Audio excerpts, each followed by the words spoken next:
Well, Right. yeah. There we go. There we go. Yeah, We're live. We're live. Well, barely. Yeah. Right. You're barely breathing. I'm barely walking. No, I'm better with the walking. I'm a lot better now. No jokes, Daph. No jokes. No jokes. No. Actually, no jokes. Because we're kind of let's keep the shenanigans to a minimum. No. When you see these bumps, the shenanigans are going full force. Oh, okay. Anyway, good morning, everyone. It is Right. January 9th, 2023. Yeah, 23. Oh God, yeah, exactly. Well, yeah, I know. It's like 2023, and you are watching the Rage Into the vlogs. Right. Just tap it. Just tap. You don't have to hit it. Just tap it. Right. The views and opinions expressed within the video content found on the Indie Comics Network are those of the speakers and do not necessarily reflect the views or positions of the Indie Comics Network or its sponsors.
Chad always gets the assignment. The sexy pickle. Sexy pickle. Oh, good morning, Daphne. Good morning.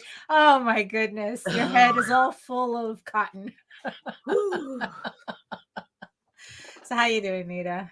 I am alive. Well, that okay. So at least we got that going for us. Yeah, right. I'm not dead yet. Right. Let's not say that. Let's not say that. No. Yeah.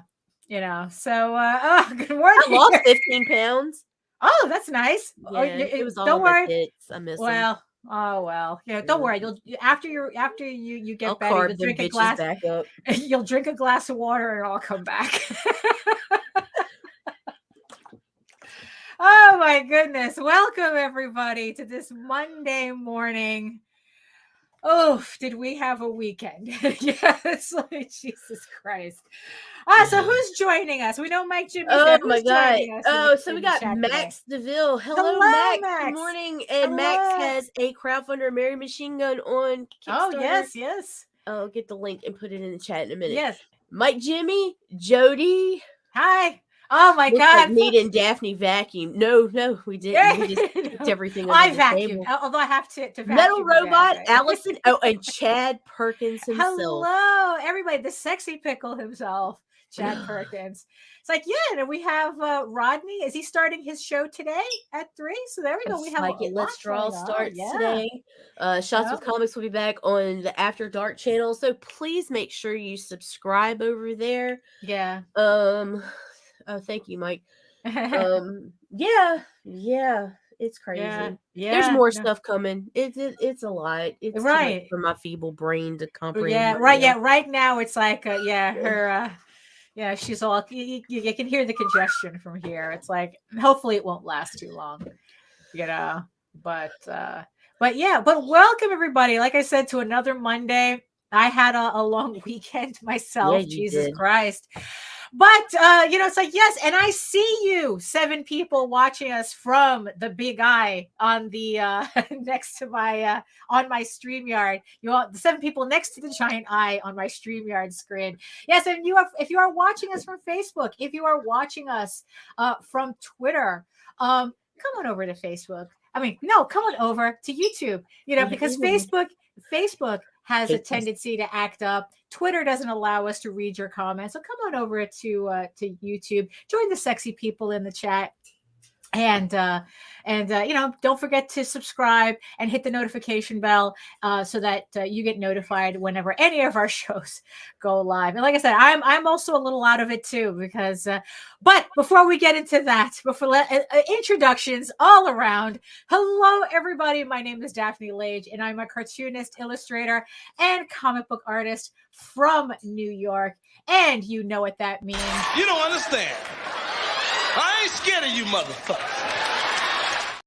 I have been self-publishing comics since 1992, and I am known for the furry fantasy adventure Tall Tales.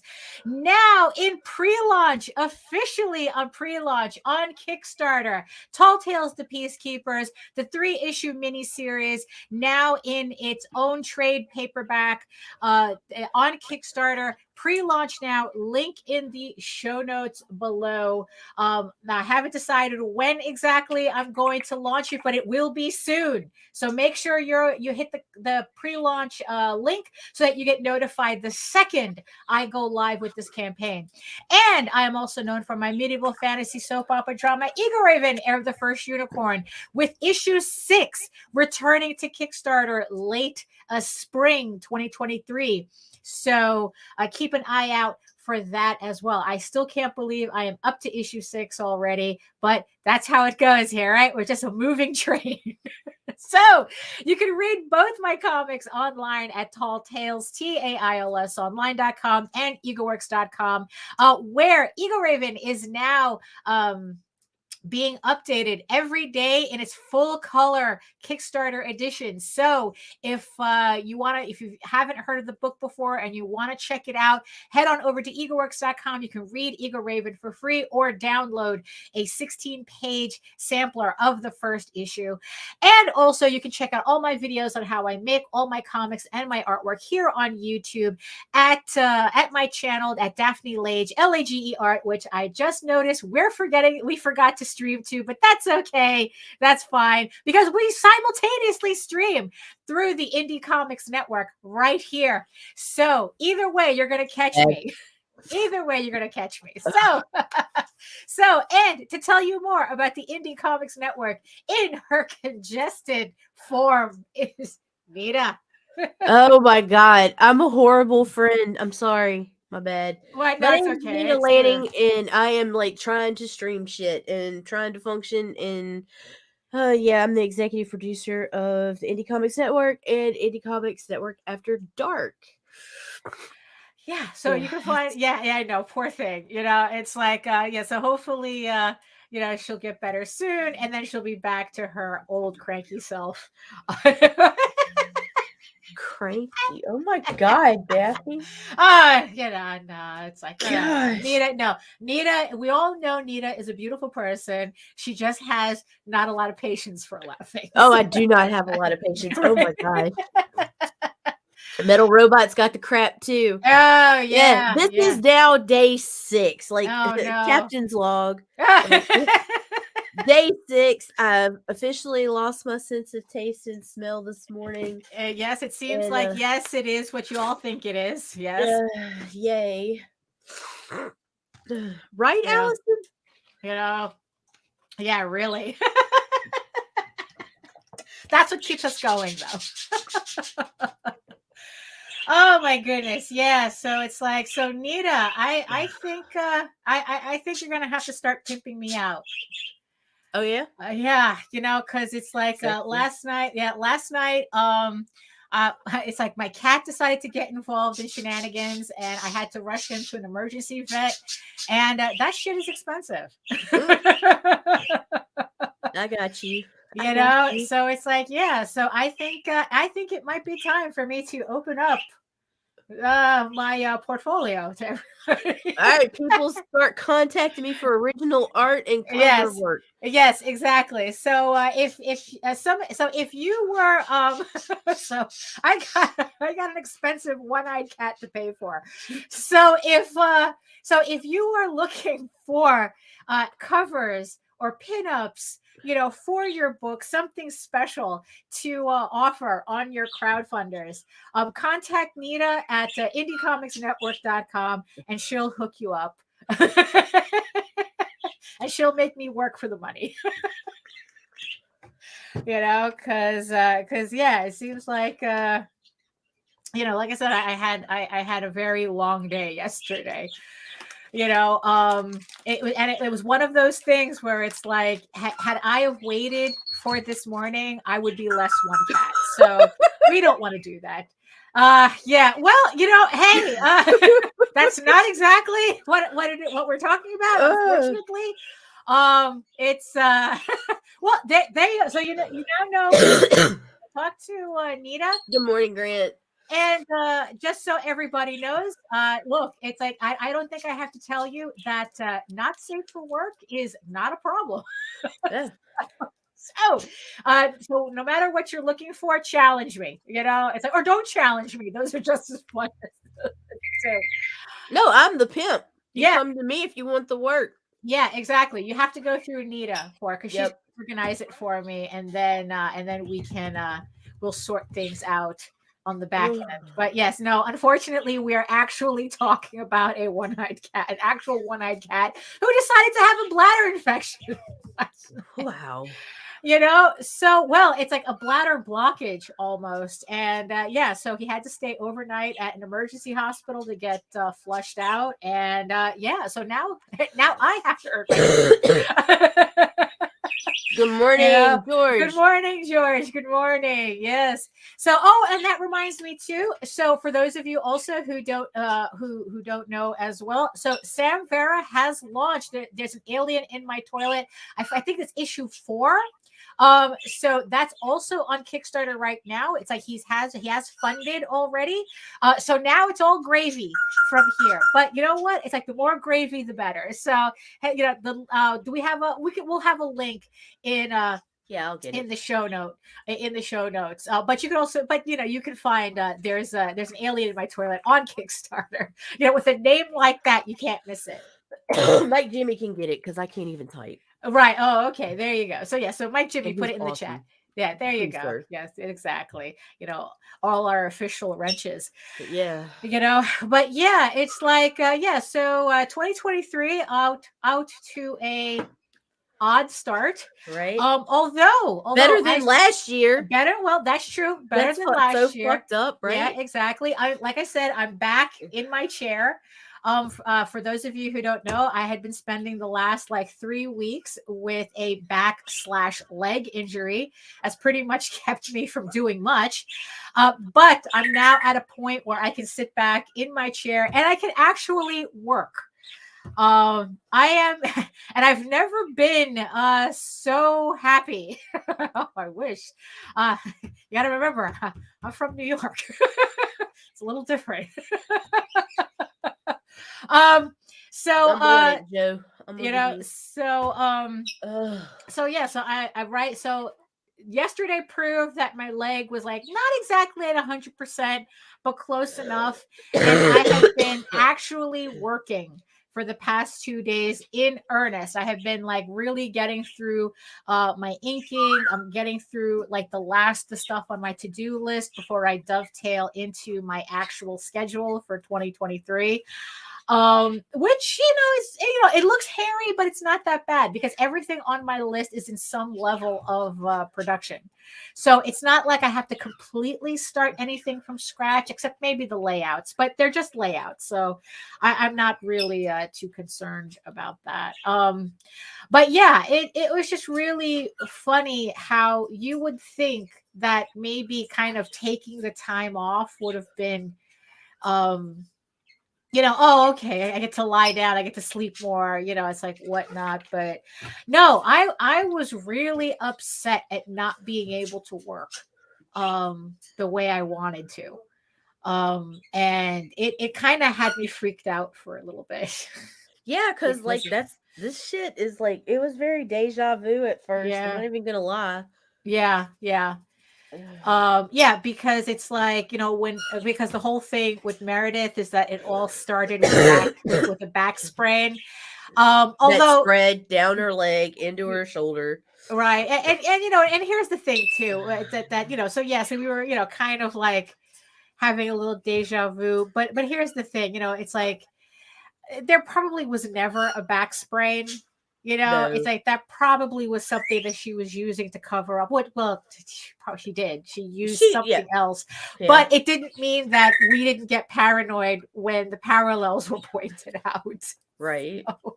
So no, I'm okay. It's just a leg sprain. I do have a doctor's appointment on Wednesday anyway. And, it's like, it was a back sprain that I think I have like either a tear in my leg or not. It's like, I'm not sure what it is, but it's now localized. So I could literally point to it. Ooh. So, I was able to do that from the beginning, but now it just pinches. It doesn't really hurt.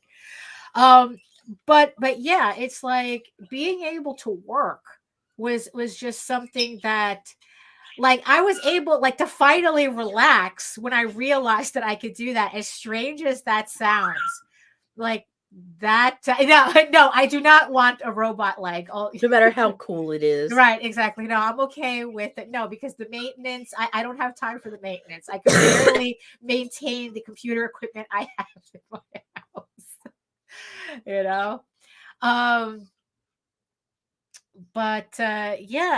So that was the thing. So it's like when I finally was able to sit down a couple of days ago and actually work through for a full several hours and get work done, I swear that it was almost euphoric. It's like I finally finished inking Tall Tales Tears of the Mother issue 6, which the poor thing has been on the sidelines for 3 years. And I was just thrilled to finally finish it. So at least now I could finally just put that officially on the docket for the Kickstarter. I just have to letter it, and that's pretty much it. And I really enjoy lettering. If there's any part of the process that I could say is almost like meditative, it's lettering comics. Is lettering my comics. I don't know. There's just something about it that it's just, that's my favorite part out of the whole thing. Good for you. Right? Yeah, like I love your quirks and qualms. Well, but it's lettering, man. Yeah, no, lettering, that's my jam. It's like, I don't know. There's just something about it. You know what it is? I think it's because once I'm lettering a book, it is. I really do think so. That I think that once I letter a book, it's kind of like it's kind of like that's like the end game. Like that's where it feels like it's all coming together. And it's just like I don't know. There's just something like I'm at a crucial point where it's like, yes, this. Oh well, I mean, I don't know. It's like, boring. Yeah, my gosh, so boring. I could letter. I literally can letter my stuff all day. So that's. I enjoy watching her ink. Right. Yeah. Yeah. You see, no, inking I find stressful. Really? Actually, it's like, you know what it is? It's like it's like, so the most stressful for me is layouts. The very beginning, the very beginning of the process. That's where I'm at my most. That's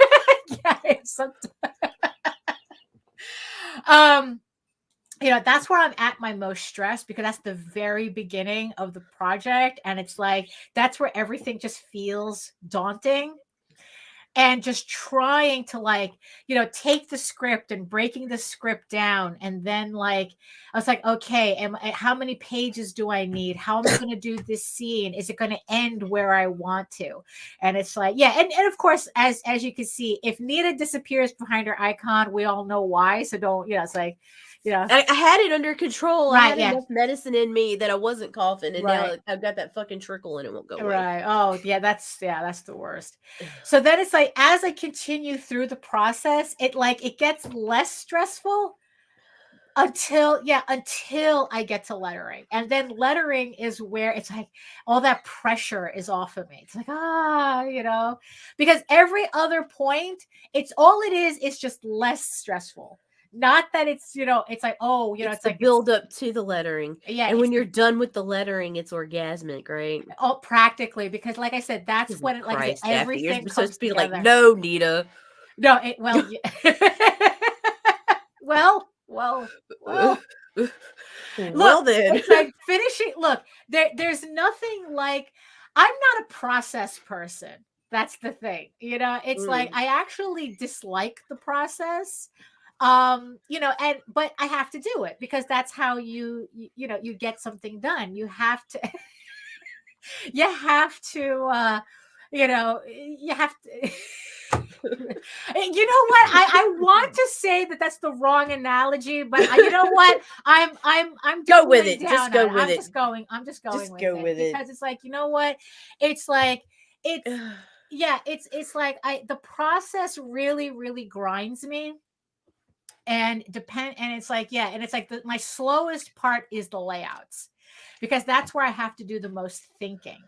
Right. And then it's like the penciling is like kind of like, okay, it's like now I have to fill in all the, all this stuff. And then once I start inking, then it's like, it's not as bad, because technically by that point, all I'm doing is tracing.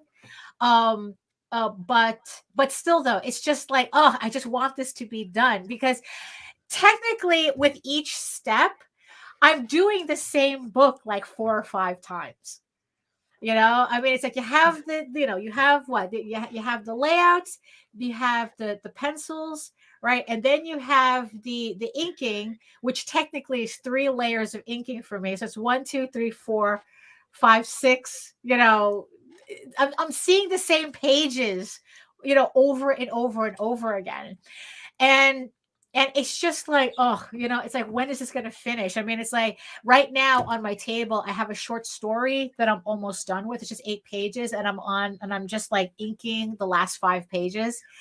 And it's like, and even now I'm like going, when is this thing going to be finished? And I have to finish it this week because I have to get these pages to my flatter.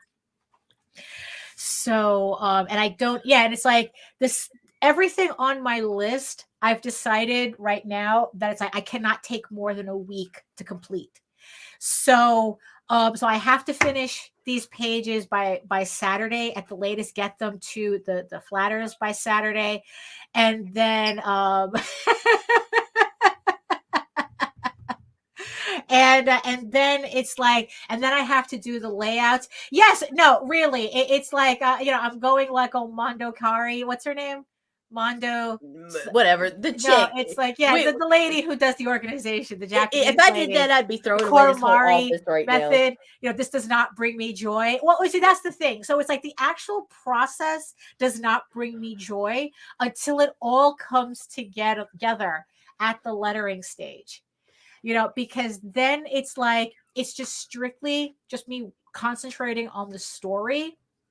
And like I said, that's when everything comes together. Sometimes I cheat and I letter during the layout stage, which technically might be the correct way to do it, because then it allows me to see whether the word balloons are in the right places or not, or whether I have to move things.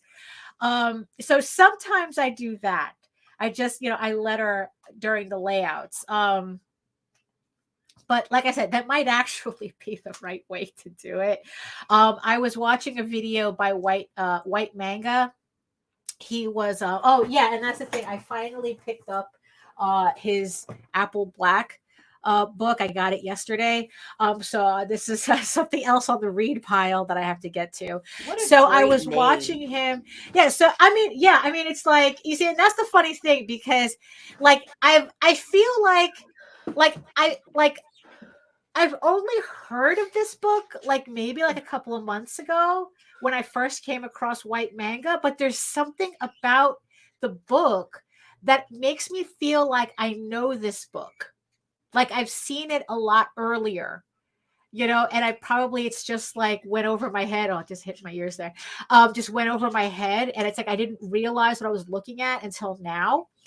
And so he was doing a video where he was laying out, I guess, his volume 4, and he was talking about how he has to do like 140 something pages in 4 months. So he was laying it out. So he was doing his layouts, I guess like live or something. And yeah, and it's like, so he was doing his layouts and he was lettering at the same time. So I guess that way, if he has to move characters, if the word balloons, are in the way or whatnot, he could do that. So it depends, it depends on how I'm feeling, So yeah, but lettering is like where everything just comes together for me. How do you know? Well, right at this moment, I usually guess, like I said, hello. I usually guess, it's like, what do I look like? A professional? It's like I've gotten better at laying out my stuff to accommodate dialogue. And it usually works. Back in the day when I was doing hand drawn, it was a lot easier, of course, because you have to pencil and lay out. So now, because it's all digital, I do the artwork by hand, and then I letter digitally. Like I said, I've gotten better at leaving space for the balloons. And also there's like little tricks and stuff that I use if it's not working. But I want to, but the thing is, though, I also need to get a little bit more into no. I want to get more into doing like more art editing on like digitally, not AI, just doing it digitally. So that's the reason why I'm beginning to play around with Clip Studio Paint to see whether that can kind of help me out of like kind of like, I don't know, making it more efficient in lettering my stuff. Or like at least helping me, like I don't know, that would require me laying out stuff in Clip Studio Paint. I want to be like really experimental with this, like would laying stuff out digitally actually work for me better than doing it on paper, which is how I'm doing it now. So it's like because it's like there's like I said, there's a couple of tricks into making word balloons fit. And sometimes it requires and also sometimes it requires like editing your text a little bit more, which sometimes I find works really well, because sometimes we have a tendency to be a little bit wordier than we need to be in a visual medium. So at least that gives me an opportunity to kind of like, can I say this line with less words? And that usually fixes the problem, and it clarifies the dialogue too, which helps a lot. But lettering, yes. And then it's like once I get the printout from my color printer, so I could do the final edits or whatnot. Yes, it is orgasmic. It's like, I'm finished.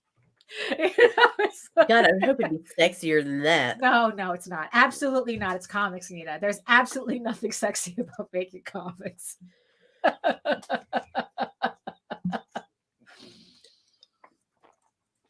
I'm going to disagree just because I've seen your comics. Well, hey.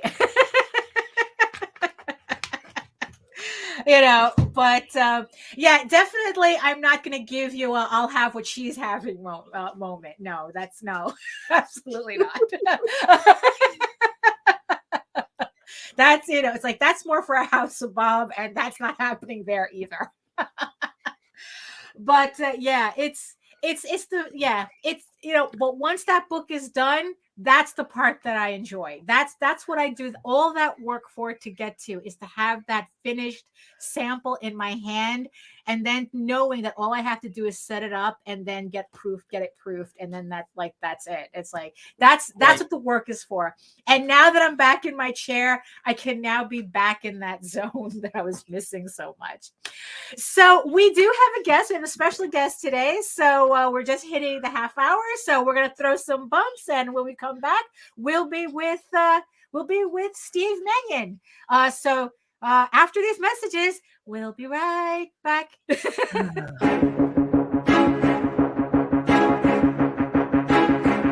It's Monty Moore. I'm a 30-year comics veteran in comics, games, and movies, and you've been watching one of my absolute favorite podcasts, Catch the Craze. You are watching Catch the Craze. What am I listening to? And you're listening to Catch the Craze. Where are all the indies at? A Catch the Craze podcast. What are you watching? I'm watching Catch the Craze. What are you going to do? Subscribe now to Catch the Craze, the #1 show online for independent. Have you subscribed to? You are an independent. Catch the craze. Making moves on your own. Catch the craze. On your grind in the streets. Catch the craze. Join the movement. Catch the craze. In the middle of the night or early Friday morning, depending upon where you are in the world, a group of experienced comics professionals get together to examine and instruct about the art form that they love. That's great comic artwork on Comics by Night, Fridays at 5 a.m. Eastern, here on the Indie Comics Network, indiecomicsnetwork.com. What was that? This is not a charade.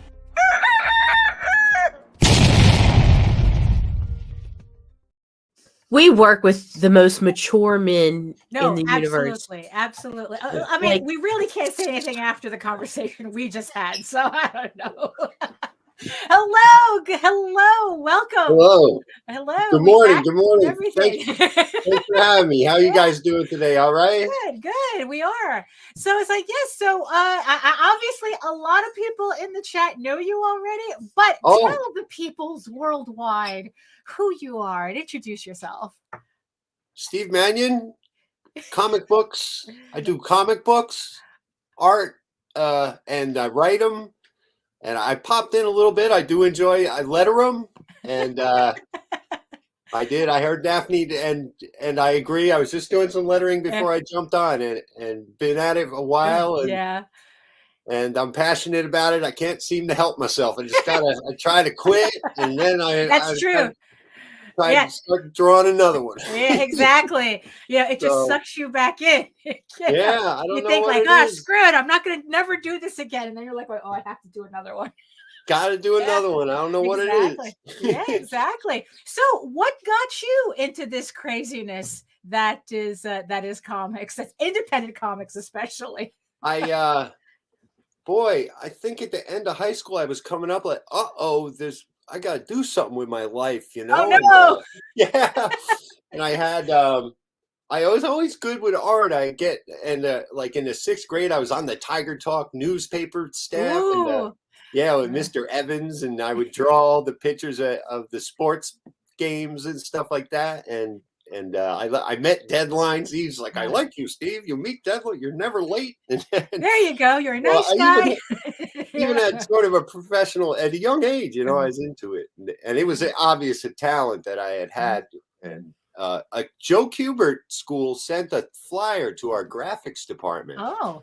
And I saw that, and it's not a regular college. It's like an accredited at the time. They might be accredited now or something. Mm-hmm. I forget. But at the time, I was like, I like comics. I always read Man Magazine. I wasn't too big on other comics. Oh, okay. But yeah, if there was a GI Combat or Sergeant Rock or something, my mom would get me if we saw it over in the pharmacy. Right. You remember when they were in the rack? Oh, yeah. No, I found my first comic in a supermarket.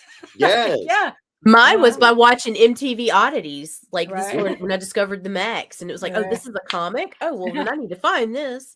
Oh, the Max is something else. I was just, is funny. Over the last few years, I gotten back into that. I was watching another podcast and all the 90s things. So I got this new character, the 90, you know, and he's sort of the big, bulky, kind of a Max vibe to it. Nice. And yeah, that stuff's great. I don't know. I was sort of seduced by it and saved up my money and went to the Kubert school.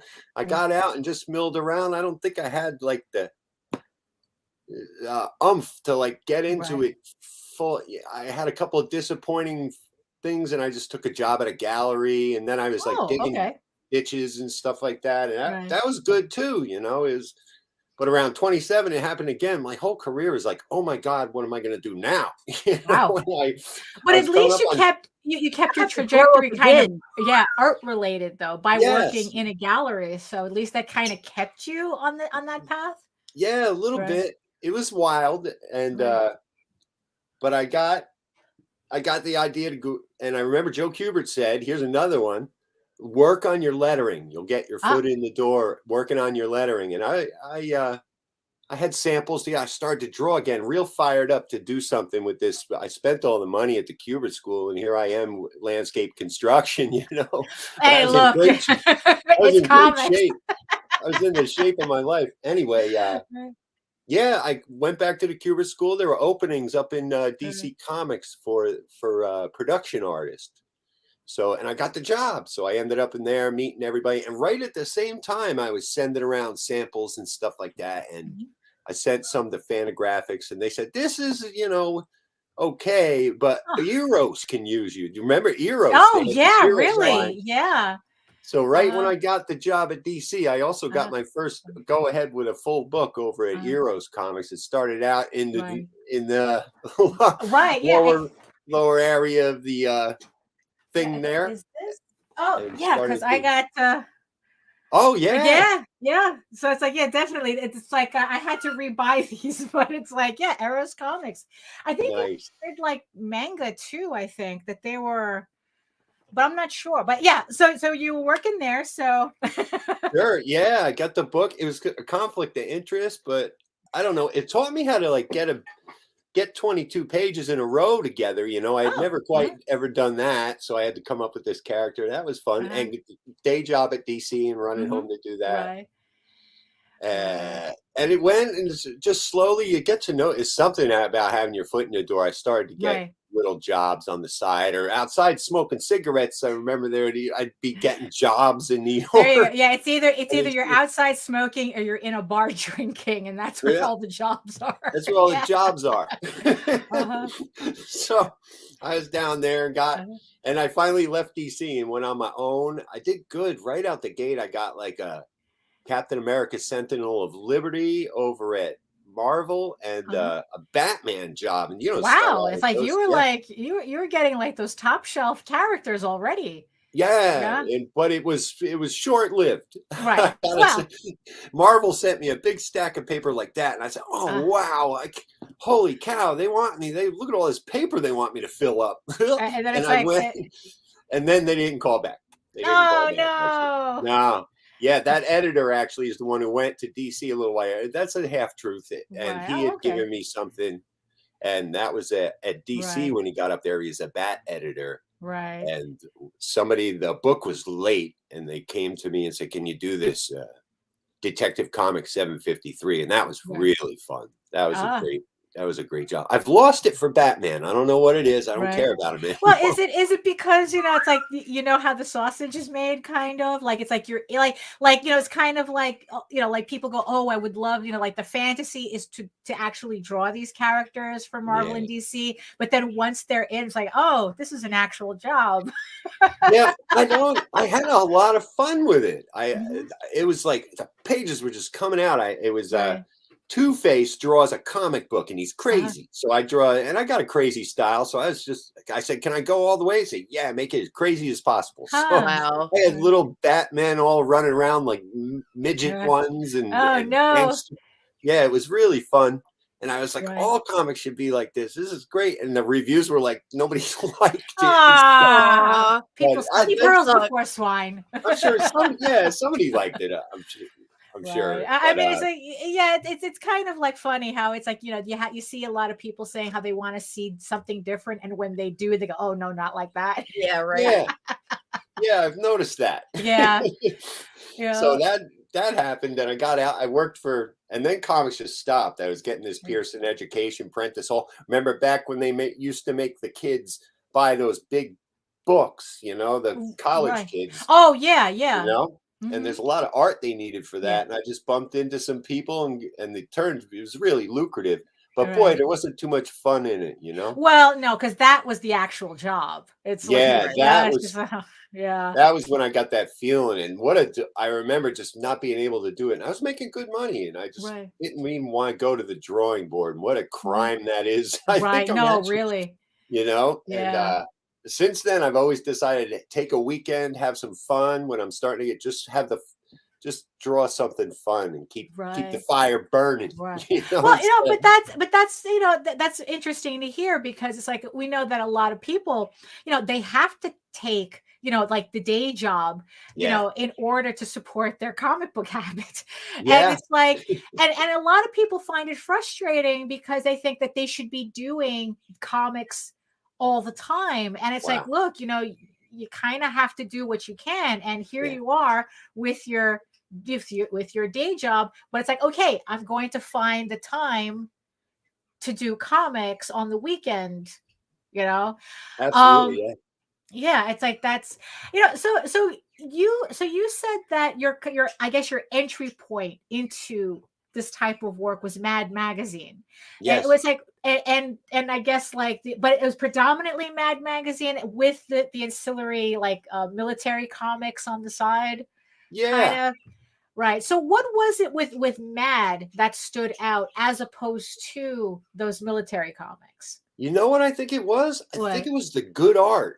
I think it was, really, because I get a comic book, and this is, I'm going to create, I got to do some high crimes. And it'd be like Jack Kirby, and I wanted to see what a Sherman tank. I was into like history, so if and Kirby was drawing 15 books a month, so he just draw this turd of a tank, and I was like, look at this crummy art, Oh, no. when I was like Jack Kirby. So, but now I appreciate his genius.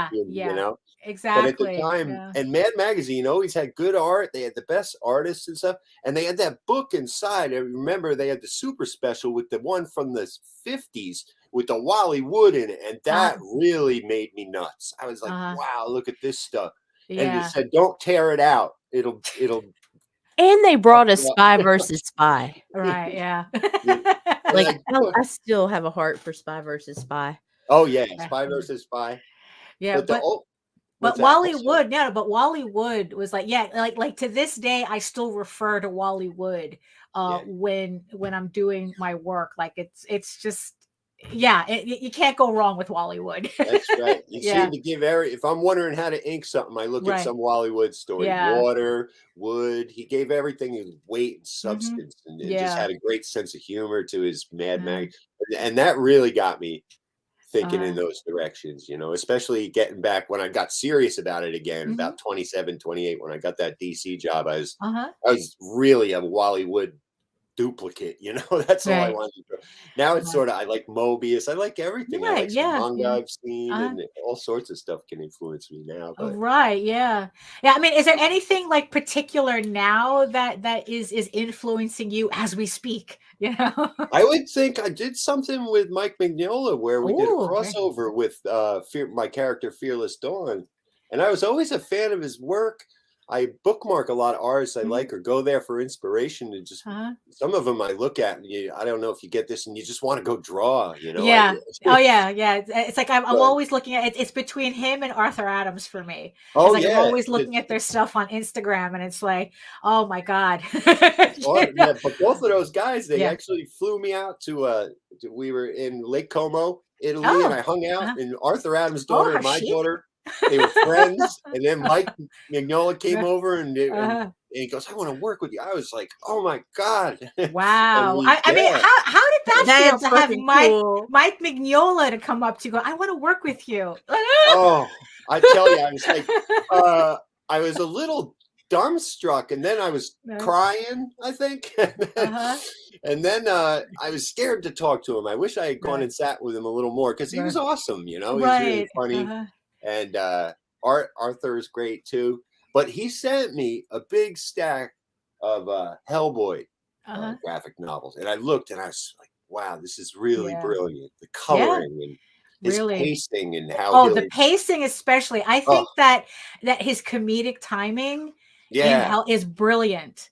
Yes. You know, it's like, I mean, the Amazing Screw-On Head. Forget it. I haven't checked it out yet, but I started buying. I don't buy comics. I started buying, you know, Mignola stuff. I love the Mexico story. Although he didn't draw it, it still had his flavor all the way. I could tell. And so I really think of him when I'm structuring a story. Or I used to have to think that you'd have to like show a panel, and I remember he shows the dialogue was like at the crossroads, and he puts a tree limb with a bird on it. You know, it still works. Like the way he does this. Yeah, I mean, it's like it's really amazing how he uses shortcuts. That look natural, and it's like, oh my god, if I did that, it would look like I was cheating or something. Like, it's like, oh, I just don't want to draw backgrounds. That's right. And he's funny. Have you ever heard his story? It's all about that. Like, I was good at rocks, monsters.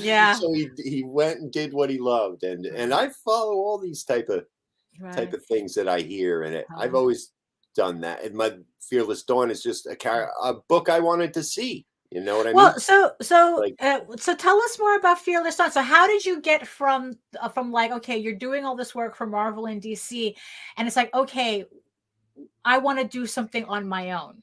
Here we go. At what point? It wasn't all this work. It was those 2 books, and then they split. You know? I'm sick of calling these guys, and I probably could have pushed a little harder, but I didn't. I just got that. I said, "Oh my God, what am I going to do?" And the Pearson education work dried up, and I started putting stuff on eBay. I started putting up my Batman pages on eBay, and they did okay. They weren't doing real good, but I noticed that people were doing with like pinup girls, and I was good at it, so I started putting those up, other people's characters. And then I felt guilty about drawing Vampirella all the time and stealing all that. So I came up with my own Fearless Dawn, and here it is. This is the book. This solicited in 2000.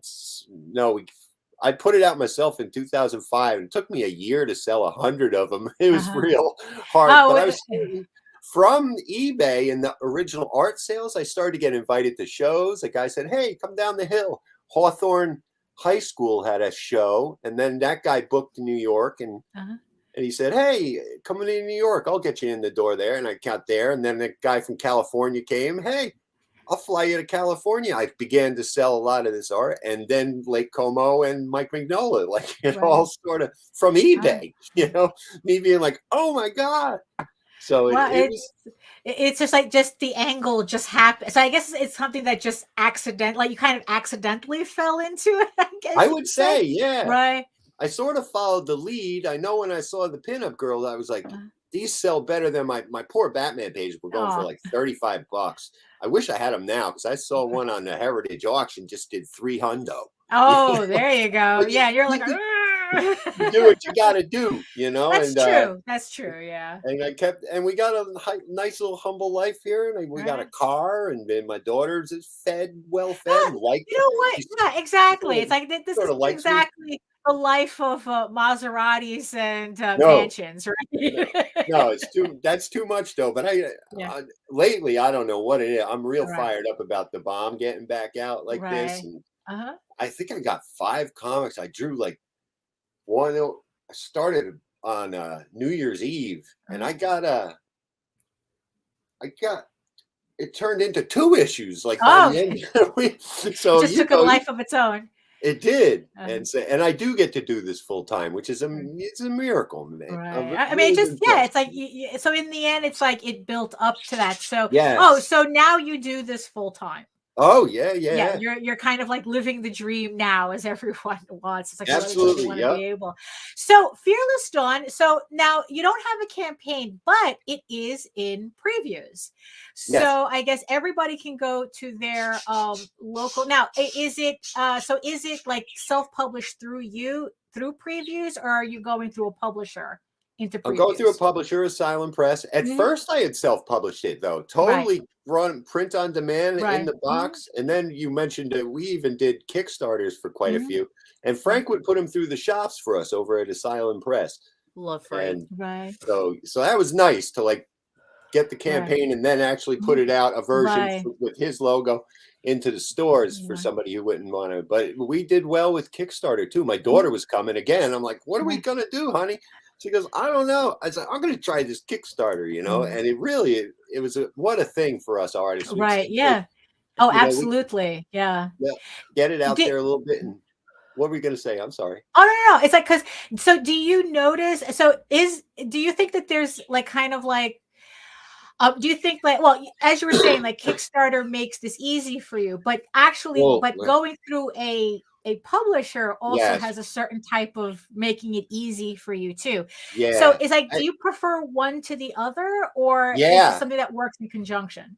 I do prefer going right into the shops. I mean, I think we did 4,000 on the last. There you go. So that's like a winner. I think it's heading some. And my ideas are, I never put her out like on a hard schedule. I think we're gonna have 10 books out in the next 10 months or something. Wow. Nice. Yeah. Like right to the shops. I want to see if it will grow the audience even more. I have loyal fans enough to support me very well on a Kickstarter, but they sort of monetarily, it worked out about the same as me like staying home and just putting pinup girls on eBay and drawing the book on the sly, and then bringing it to the publisher. But I'm very much interested in the direct market, getting having it. It's like almost a long game more than the Kickstarter.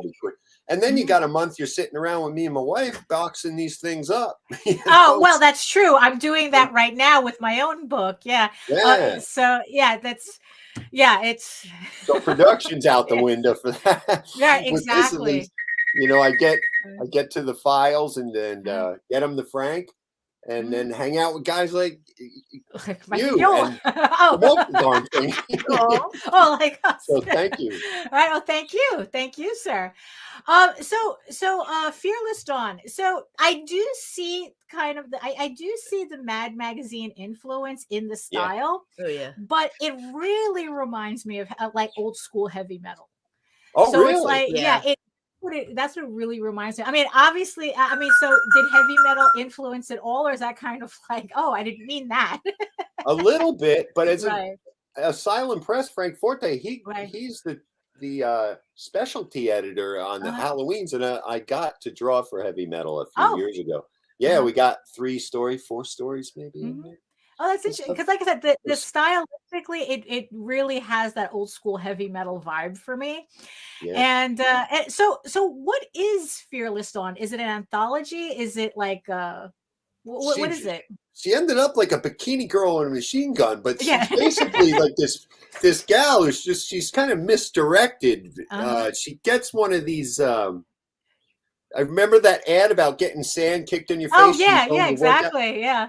She's beaten up by this bully and she gets one of those things. And with a lucky punch, she beats the bully and thinks that she has a visitation in the first issue and has this vision that she's going to fight crime. She's a do-gooder, but she's not. She's kind of a lucky bunch of, but it evolves to where she is, So it's sort of a story of a gal who's just sort of like me, just steered in certain directions and ends up with a career that's pretty cool. That's funny. That's really funny. So is it like a comedy? I mean, what's kind of like, obviously the tone is, Joe had compared it, like it reminded him of Tank Girl a bit. You would think that I really did it around Tank Girl. I think Tank Girl gets pretty out there. I'm trying to keep it a little, even lately, I'm like, I think I'm going to play this straight. Some stories I'll play very straight. I started off, it's definitely a tongue in cheek. It's going to be a little goofy. But I like to have certain foils really come Right. through, and I broke the fourth wall a lot. I'm dropping a lot of that stuff and keeping it so that you really get sucked into the story a little bit more. You know, lately it's just the ideas seem to be firing in that direction, and this is nice working for ourselves with our own creation. Oh yeah, you know? definitely. Yeah. You know, I can't tell you how many times I had to put a scowl on Batman when I was up at DC. No, Batman don't smile like that. Take the smile off. Make the crotch smaller, whatever. Oh no! And I don't gotta do any of that kind of stuff. I got this new guy, Dino guy, and he has these blades that stick out, and I draw them anyway. Sometimes they're there, sometimes they're not. His tail, he got this, and I'm getting sick of drawing the tail. So I'm gonna have a part of the story where it bothers him and he has an operation, but it might grow, you know, it might grow back like a salamander. You know? Oh, that's funny. It's like, it's kind of like we incorporate, it's like, okay, it's just really funny. It's like, just like, I'm tired of drawing the tail, so let me write it out of the I was like, man, this tail's getting in the way of the layout all the time. I got it like 12 feet long, you know? Yeah, that would be a problem. Yeah. So it's shortened. And I thought it'd be funny that he's upset, you know, he's changed into this kind of monster, you know, and he doesn't like it anymore. So he goes to a plastic surgeon to try to normalize himself again. And, but normalize is still in the context of what he is. So it sounds like, it's, you know, it has a lot of neat twists like that and stuff. You know, I enjoy building the world, finally building the Fearless Dawn world with some seriousness. I think I always did it kind of. My original art sold well, but I always did it as kind of a business card almost to make sure I came out with a book a year or something like that. Yeah, like not too many. I haven't put out that many. I think 14 issues or something. Right. But I mean, I guess in the middle, but you are, but that's like that's I guess how much work you get done when you have, you know, like your day job that you have to work around. So no, this was working all on art. This was being an artist full time. Yeah, I haven't done anything like a day job-ish since 98 or something. Right. It's just that I guess with this particular book, you decided that as long as you get one book a year, that And like I said, I got this one called the Chibi Finale, you know. Oh no. And I was like, I'm sick of it. I'm gonna draw I totally went and drew them all like chibi characters, like real small, like that. Oh, that is funny. They're cute though. Did the style change and I'm like, I'm just gonna kill them all, you know. I sort of left it open-ended, and I was just tired of doing it or something, and worked out. And it's funny, I said I'd like to draw somebody else's story for a while, and I got in with Eric Powell, the Goon, with the Galacticon. Got to do that, but it's good. I got good and sick of that too, and I had new Fearless Dawn ideas freshened up. So they all wake up, and that's going to be like where the story takes place in the stores this time. So that's really fun. So you kind of like work kind of like a stream of consciousness artist. I do. Yeah. It's like, because most people, it's like myself included, we like to be like all regimented and stuff with our stories and whatnot. And I guess what is it like you? I guess like you prioritize being experimental, I guess. I mean, it's like just like whatever you feel like, that's what comes out. That's what you do. Yeah. I don't know if you noticed, but when I'm working, I'm like, oh man, he's probably his tail, like the tail story. I'm like, I'm sick of this tail. I know. I'll draw that and that puts it in some other direction where he meets some crazy doctor or whatever I'm going to do with it. You know what I mean? But I go with, I sort of leave the schematic will be in my mind, like get from point A to point B, kill some monsters, and get out of there, you know? Right. And then so you would be like a creative pantser instead of a planner. Like I know in novels they have this whole thing. It's like, are you a planner or a pantser? And it sounds like you are definitely a pantser. If you're making changes in the middle of a story because you got tired of drawing a tail. That's what happened with this latest one. I'm like, I'll get an issue out I'm making a team now. I've got these other characters. Like I'll draw short chunks of story. Like they get a hold of the Necronomicon and a bottle of wine they've gotten from some clients, and they get too drunk and they bring up the dead, you know, and they're like, oh my God. But I tied it all together where it's a team book with Fearless Dawn, where there's a sort of a Buffy the Vampire Slayer hellhole opens up, and this is where it's gonna go there. Yeah, but I just sort of it just sort of did itself after a while. Yeah, I guess I'm a pantser. Right? Yeah. I never heard that. I like that. I love that. Yeah. It's like, yeah, that's I'm too much of a planner. Planners are boring. Oh, sorry. I'm a planner. I'm a planner. I guess I like to. I think I'm trying to be a little more of a planner. Right, well, not. I still got to go with the flow. I think it's a very flow. And I think I think Mike Mignola does that too. Like I said, I really got into what he was doing, and he has stuff he'd stop and put away and then dig back up. Like I think there was an underwater story that he revamped like that and stuff. And I have done some similar things as well. Like I was like, what about that Cyclops story I had? I had this Cyclops story and I busted that out. I'm like, oh, this could be pretty good if I change a little. It was a little raw, you know, it wasn't even inked. It was pencil. Right. And so I'll bring him back or something like that. And enough people in the universe that I needed, like there's some farmers that show up. I'm like, oh yeah, there's some farmers over there. In the Chibi finale, I'll reuse them and develop their character a little more. That's funny. So is every issue, do they connect to each other or are they more like standalones? They connected. They're connected. The irony of it is we started to call them all one shots because I guess the Diamond Distribution suggested that they're so far apart that by the time you get around to issue 10, issue 11, we're better off calling them one shots, which I wish I thought, you know, because then I began to really, these events do happen in sequence. Right. So interesting. The books have to read that should read, and a couple bona fide one shots. Right. We had the Secret of the Swamp one shot, and a couple others. But yes, it is taking on a continuity that I'm trying to clear up, you know, and get down the hatches on this thing. Yeah, that's great. I mean, I love your enthusiasm and this sense of playfulness you have with what you're doing. I mean, I can really sense it through the screen. So thank you so much for sharing that with everybody and with me and with Nita who had to step away because her head's about to explode. Oh man. Oh my gosh. I'm just so ready for this shit to be over with. What you got? COVID. Sick?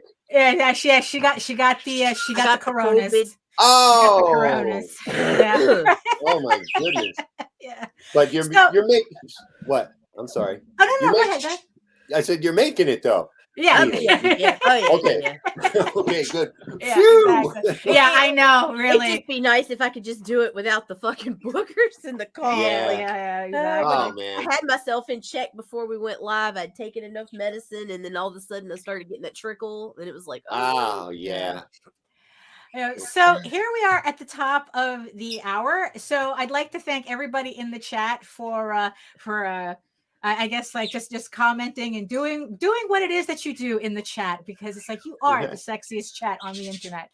I'd like with your book. So like I said, you don't have a crowdfunder coming up yet, but I've got all his links in the show notes. The eBay, the Patreon, I'm going to put the previews page in there.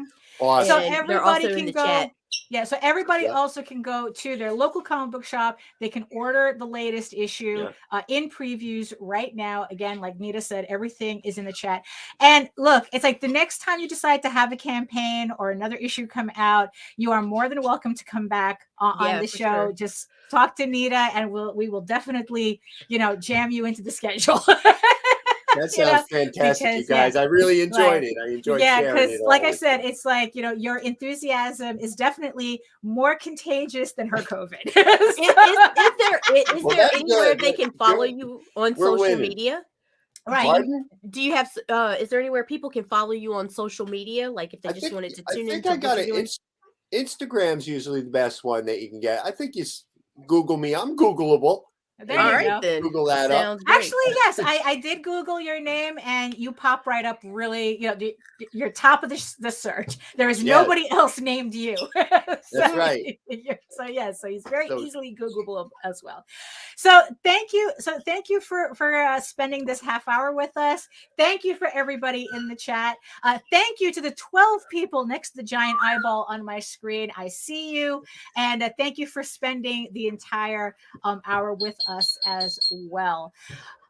So any kind of like final thoughts? Nita? Tune in tonight. We're gonna have at 3 p.m. we're gonna have a new draw stream with Rodney Fyke of Haslam Productions. Fyke-It, let's draw. That's 3 p.m. Eastern, and also back from holiday hiatus on our adult channel will be Shots with Comics at 8:30 p.m. That's Chad Perkins, and that will be on Indie Comics Network After Dark. There you go. And that's as far in the future as I can see right now, folks. I'm sorry. Right, exactly. So there you have it. Like we always said, all the links to everything we talk about is in the show notes below. Thank you, Jake. Thank you, Jake. Mike, for putting links in the chat as well. Guys. So yeah. So and as for me, if you want to see more of my artwork, know more about my campaigns, keep up to date with everything, you can head on over to my main portfolio site at eagleworks.com, EGOWORKS, where you can find links to all of my galleries and social media sites. But I mostly post to Facebook if you're into seeing sketches and real-time updates. That was the phrase that I've been trying to remember for the longest time. Real-time updates, because that's where I just hang out the most, is on Facebook. And remember that you can check out videos on how I make my comics and my artwork, and replays of all our live streams on my channel at Daphne Lage, Lage Art, and the Indie Comics Network as well. And that's it for us. Thank you for joining us on this Monday. Have a great Monday. At least have a better Monday than me and Nita. It's like, at least have a better Monday than that. And in the words of the ancients, eat your food, moisturize, mind your business, and do the work, because when you actually do the work, you never have to fake your accomplishments. And we'll see you on Friday with our next episode, and Wednesday with my live stream. And we'll see you then. Ciao. Thanks guys.